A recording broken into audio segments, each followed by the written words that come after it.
This is Equity Investor with Julia Lee.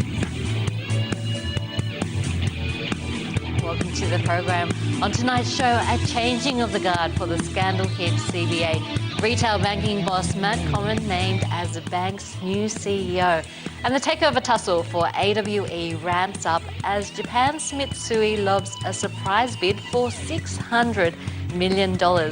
And if your portfolio is suffering from a hangover, stay tuned for our stock in a minute, which is a big play on small pain. And my guest tonight, the Managing Director of Fairmont Equities, Michael Gable, and also Market Portfolio Strategist at Blue Ocean Equities, Mathan Somasundram. And as a reminder, you can also reach us at eq@skynews.com or #EquityInvestor. The local market maintained its momentum throughout the day. We saw the S&P ASX 200 closing up 25 points or 0.42% at 6,075 points. In fact, we saw a record high for CSL, Treasury Wine Estates, Aristocrat Leisure, ResMed, Seek, Computershare, Orocobre, just to name a few. But with the US stock market having seen its best start for January since 1987. Is this year going to be all about the Australian share market trailing once again? Let's ask both our panellists tonight. Michael, Mathan, welcome to the show. Thank you. I mean, a key theme in 2017 was the fact that the Australian share market really underperformed its global peers, in particular the US stock market, which was so stellar. Now, the US stock market, Mathan, 4 consecutive weeks of record gains, 7.5% return just for the month of January. I think that's what we achieved throughout the whole year. So I guess the question is this going to be another year where Australian investors miss out? Should they be looking at overseas investments? We are seeing the Aussie dollar at a 2.5-year high. What do you think, Mathan? Look, in the US market, you're looking at 40-year high PE multiples. We're talking about extensions that we haven't seen in the last 40 years. Only one time we've seen that, and that was in the pre-dot-com era. So we are in that overly positive mode where everything positive is positive, everything negative is ignored. So we had a weak GDP number, it was ignored. Then the job creation numbers are weaker than previous cycle, it still gets ignored. So in these kind of cycles, it's hard to know when the cycle will end, but the ride is phenomenal, and the Australian market will get dragged with it. So I'm more than happy to play through the Aussie market, because if there is some kind of issue, we haven't run as hard as the US market. But the big question for investors, Michael, is the Australian market going to outperform this year, or is this going to be another one of those mediocre years for investors? Would you be looking at Australia as your primary source of returns for the year, or would you be looking at the US, Europe, even Asia? I think our market can do well this year. Looking at the US market, it will be hard to justify to investors why you should start investing now at this point. I mean, there'll always be pockets of opportunity, of course, but given the big run that it's had, I can understand some cautiousness around the US market. But in terms of our market, I think we can catch up. We have to remember a large part of our market is resource-based, and I'm quite bullish resources. Our market, in terms of short-term targets, we have bounced off key support levels. So for the moment, I think we can rally higher. I think resources can do well. We're looking at wages growth this year. So I think overall, by the end of this year, our market can be at a higher level than where it is now. But are we suffering from a home bias, Mathan? I mean, we're all based here in Australia. If you had to pick one, Australia, the US or Europe, which area would you pick? Hands down, Europe. And the market is telling you that. I mean, the currency market is a leading indicator of what's happening. And the risk for an Aussie investor is if they go to US now, you're taking out historical high currency. And if the currency drops 10%, the market has to perform 10% just to cover the risk on the currency. So the risk in the currency is underestimated. Currency can move very quickly. And if you look at what the RBA has said, we're probably somewhere around 10% overvalued. So things can unravel very quickly in the currency space, and you could lose your return. So these are the risks. But if I had to pick a market, look at what the currency is telling you. The Americans are moving across to Europe. Europe is where the lower risk growth is, and they're earlier in the cycle. So I think if you had to pick a region to be exposed to, Europe is the place to be. And it's interesting that Mathan mentions currency because, last year all the strategists were picking a lower Aussie dollar This year we've kicked off the year. The Aussie dollar is above 80 US cents, once again outperforming. And look, everyone's forecasting a weaker Australian currency again, but the growth story at the moment seems to be trumping the US interest rate rise story. Where do you stand on currency, Michael? And does that colour your thinking on portfolio and asset allocation? Look, I have to admit, I'm surprised that the Aussie is back above 80 cents because I guess a few months ago I was in that camp where I thought the prospect of rising US interest rates would see a US dollar a bit stronger than what we have seen. So, look, it'd be interesting. I think that the Aussie's technical levels, it's at a fairly interesting technical level at the moment. And I think maybe over the next week we'll start to find out whether we can push through here or not. Obviously, the increase in commodity prices has helped the Australian dollar. But you're right, Julia. I mean, if the Aussie dollar is peaking here and if the US is quite oversold, then there could be opportunities with the US dollar exposure. Okay, let's have a look at what's trending today.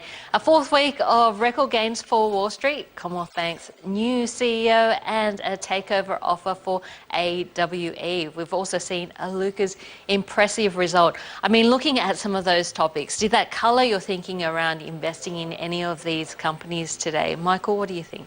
I haven't been invested in AWE, but if I was an AWE holder, I would have been very happy with today's news, an all-cash offer. I can't see why you wouldn't accept that. And with CBA, of course, the new CEO, I think maybe that appointment did surprise some, but I don't think the short-term movements in the CBA share price would reflect the change of CEO. We know that Ian Narev was going to be replaced. Maybe the decision on who that would be was maybe perhaps a little bit of a surprise, but I think the challenges for the banks are beyond who the next CEOs. Okay, Nathan, let's pick up on AWE first. General rule of thumb with takeovers is you buy on the first takeover bid and you hold till the end. We've now seen 3 parties interested in AWE. Is there going to be another offer? Today, a 95-cent bid, the stock traded between 97 cents and $1, and that tells you that the market thinks there is. But could the market be wrong? Look, at this point, you've got to look at the underlying commodity. Oil has been moving quite positively for a number of months. We turned positive at the end of October. So it's had 2 months where oil's gone up. Most of those stocks have re-rated substantially. AWE was 40 cents and nobody loved it. I remember you were buying it for yourself and you've talked that a number of times, and if you held it, you would have done really well. And in context, it is an undervalued sector and now everything is running. So should you sell out? Probably not. You've got a 3-way battle going on. Your worst case scenario, you lose 10 cents. You've had a substantial gain. The market is telling you that there's another one coming. I don't think there's a lot of downside risk when oil is moving higher. We've seen weaker oil stock out of US. We've got OPEC and Russia talking about cuts being maintained into 2019. And we're only one geopolitical risk away from oil price going over 70. So the reality is the risk return is in your favor. I wouldn't get out. I'll sit and wait, see what happens. And just quickly on Commonwealth Bank, what do you think of the new CEO appointment? Does that colour your view on the stock at all? For the last 6 years, we've sort of seen it trading between about $65 to $80, $85. We're getting towards that upper end. Would you be buying here? No, I wouldn't be buying. I wouldn't be tempted to buying the banks at this point. I want a real discount because the banks are a proxy on our economy. I think things are going to get tougher. Bad loans provisions will start to pick up eventually. And things are going to be slowing down on the consumer spending, so this will all play negative for the banks. We're not getting someone who's going to come in and clean the shop. It's a person who's been there for a very long time. So it's a conservative play by the board. I don't think this is going to be substantially changing, and Royal Commission is going to be at least a year, if not longer, and CommBank is the main course on that meal. So reality is there's going to be a lot of bad news coming out. Even if it is good, it's not going to be positive for the sector. So I think it's a sector that'll trend with the market.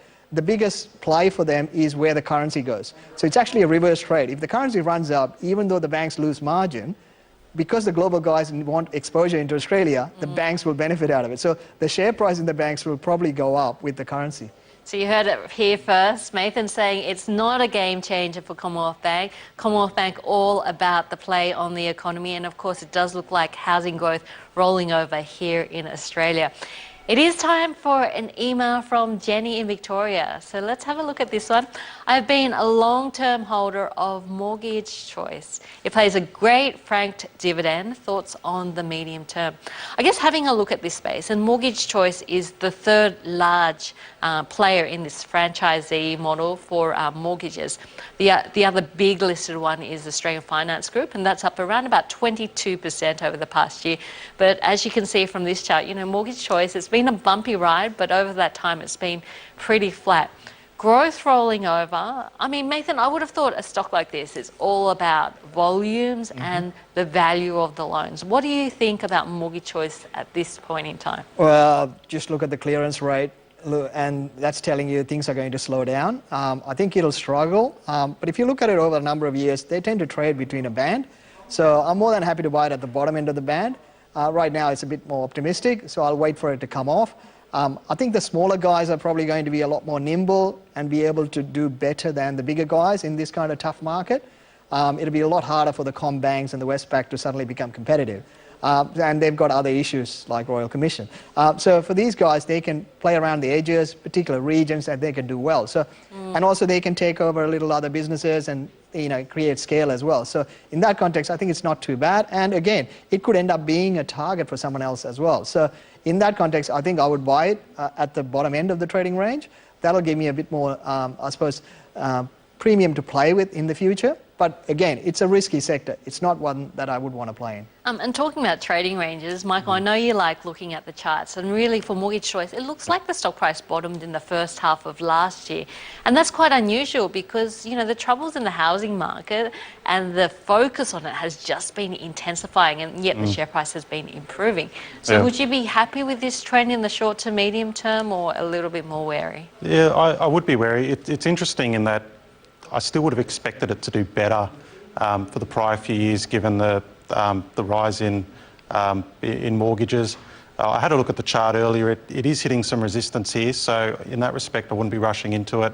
And also, during their last results in August last year, it looked like they were losing a bit of market share as well. So I agree with Nathan. I wouldn't want to buy it up here, just given that, you know, when they report next month, if they're still losing a bit of market share, you don't have much, much leeway ahead of you. So I'd rather get it on the cheap, and at least I've got a bit of, potential upside.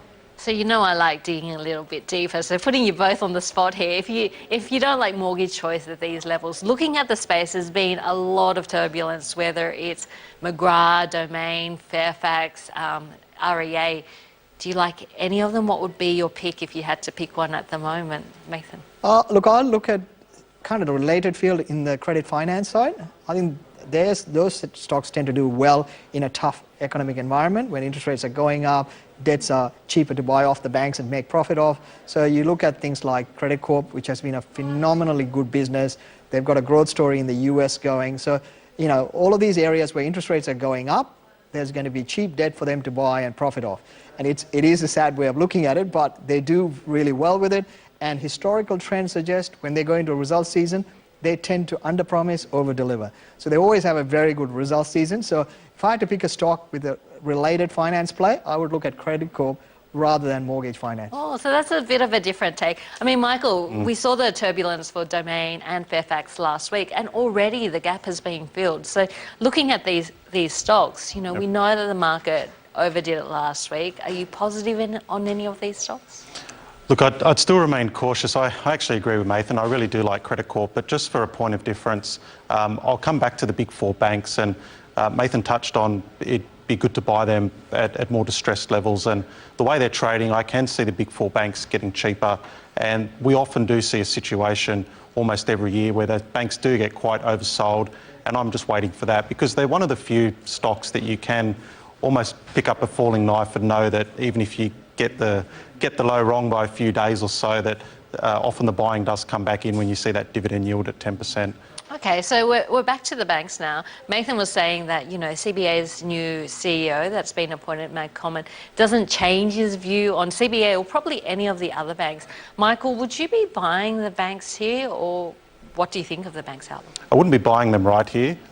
In terms of support levels for CBA, I'm looking at closer to $77. I think it closed close to $80 today. So I wouldn't be rushing into CBA just yet. But with the other three, I can see further downside, about another $1 on average for each of those banks. So not right here, but potentially over the next month we could see further downside. If they get down there, then I think we could see a great buying opportunity and they might run back up into the dividend in May. So it sounds like gone are the days of the old buy and hold forever. It's more be nimble with the banks, look at the oversold and overbought positions and Definitely. get in and out, just dependent on that.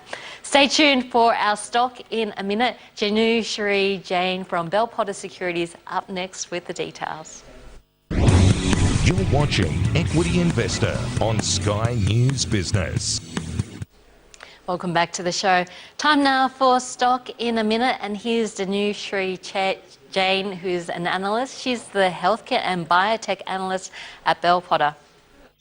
Thanks, Julia. My top stock pick for 2018 in the healthcare and biotech sector is the stock called Medical Developments International. This is the 470 million market cap company. Its flagship product is Penthrox, which is popularly known as the green whistle and is used for emergency trauma pain relief. Now, this was a strong performer last year, and that was driven by commercial progress in its existing European countries, but also because the company was moving closer to get into additional markets.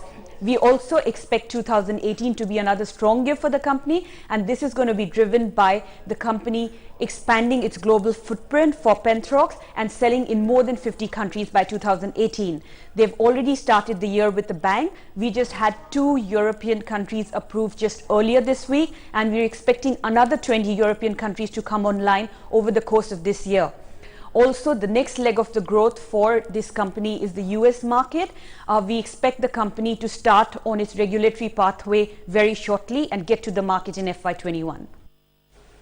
Let's bring my guest hosts into the conversation. We have the Managing Director of Fairmont Equities, Michael Gable, and also Market Portfolio Strategist at Blue Ocean Equities, Mathan Somasundram. I mean, MVP, first of all, great for Tanu. This was a strong performer last year, and I know she's backed the stock for a number of years now. Last year was up a massive 62%, so did extremely well.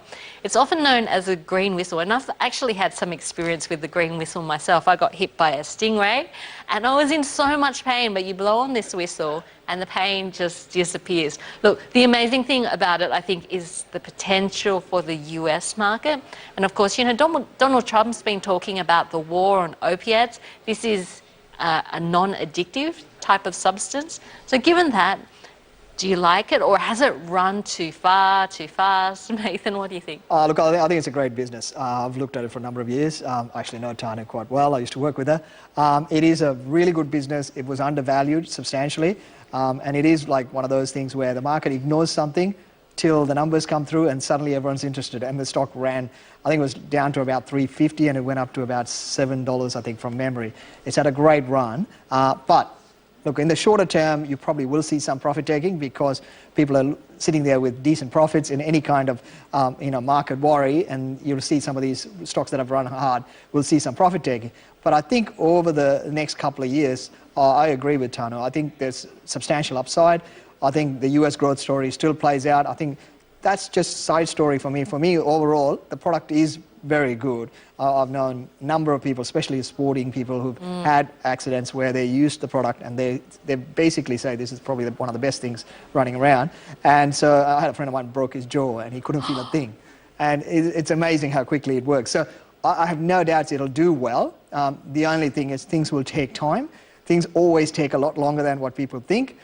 So US might take a bit of time, but I think it'll eventually come through. I mean, look at this beautiful looking chart, Michael. Medical Developments, MVP. I think when I first looked at this stock, it had a 4 in front of it. Today it hit $8. So pretty much doubling from the time I've had this stingray injury to today's date.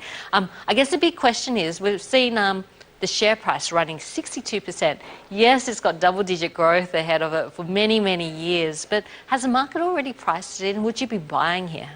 I wouldn't be buying here. I mean, the chart looks fantastic, and I think at the beginning of December it was about $6 and it went to $8 on the back of all these European approvals. So there's some great growth ahead of it. It's a great story. I guess what the market will probably do is, as Mathan said, start to take profits, because it is a bit hard to try to value companies like this that are just experiencing massive growth. I mean, what numbers do you look at and what valuation does it spit out? So I think that we will see a bit of consolidation in this fantastic run-up, and then it'll present a buying opportunity. But longer term, the trend is still strong. It's got a great story. From what I've seen, they've also got some other breathing products which could help fund the outlay of the green whistles. So it doesn't look like they're going to need to raise any money. It just looks like a great story, but it is a bit hot in the short term. Okay, so a bit of difference of opinions. I can see Nathan shaking. Look, I think it just comes down to what's happening in growth stocks. I mean, if you looked at it over the last 3-4 months, pretty much all the growth stocks have run somewhere between 30 to 60, 70%. So all of them had substantial run. Interest rates are going up. So in the short term, you probably are at a risk of a slight pullback, but that will open up opportunities. So a lot of stocks that we've liked, the tech stocks, the healthcare stocks that have run too hard, don't get too worried. There will be opportunities as it comes back, and this is one on the shopping list. If it comes back, I think this is worth buying. Okay, I've been waiting for it to come back for 4 years, so hopefully we see an opportunity there. We hope you've enjoyed the program tonight. A big thanks to my guests, Michael Gable and Mathan Simasundram. Michael Gable from Fairmont Equities and Mathan Simasundram from Blue Ocean Equities. And a reminder, you can watch the show anytime with Catch Up on Foxtel Go and On Demand and Foxtel IQ. We also have a podcast available via the Sky News website. And if you're overseas, we're available on demand on australiachannel.com.au. I'm Julia Lee from Bell Direct. Thanks for joining us for our very first show.